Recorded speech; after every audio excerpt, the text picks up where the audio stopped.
Welcome to Style Scoops, the space where we dive deep into stories of grit, growth, and going beyond the expected. And today, we're taking that quite literally. Joining us is Ryan Stramrood, South African extreme swimmer, mental endurance expert, and motivational powerhouse.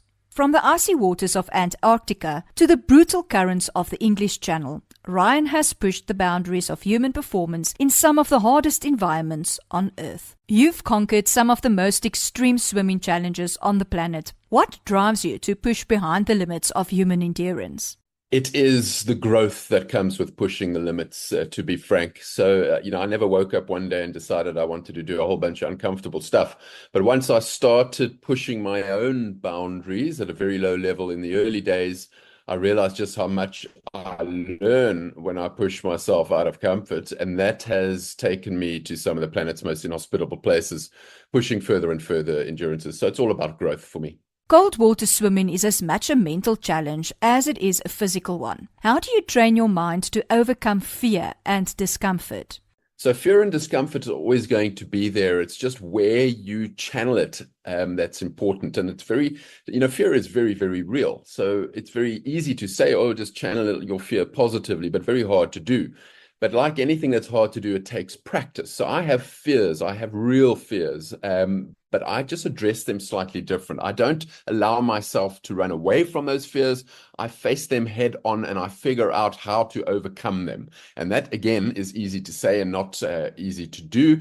Discomfort, we all like operating in comfort zones. It's absolutely normal. And in many areas of my life, I do as well. However, you don't grow when you're in comfort. So as soon as you understand that and you accept that, it becomes a lot easier for you to rationalize the discomfort that comes with pushing boundaries. You often speak about self-imposed limitations. What advice do you have for people who feel stuck in their personal and professional lives?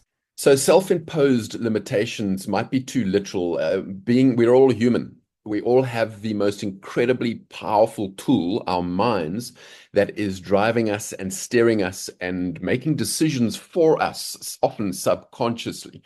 So my advice and what I preach around the world and try and is to try and create a level of awareness of how the human mind works when the going gets tough.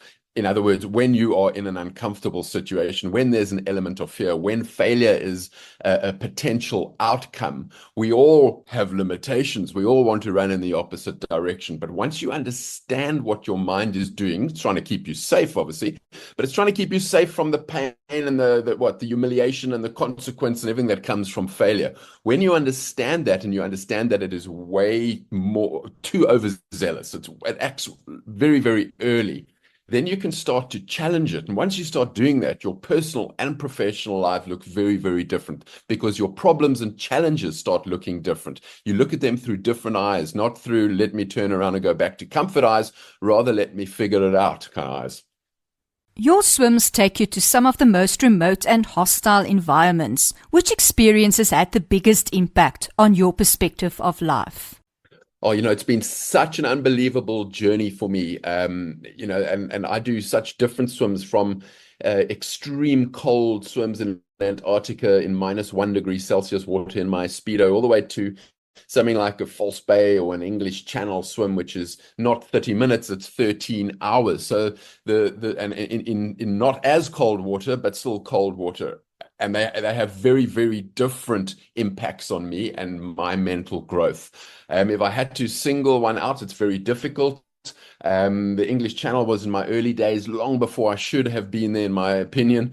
And I discovered some amazing stuff about the mind and, how it's trying to get me out of that environment. And then later in life, when I did the Antarctica swim, that was all about real training and real preparation and real mental grit. So I learned so much in that swim as well. What's the next big challenge on your horizon? And how do you prepare yourself physically and mentally for such extreme feats?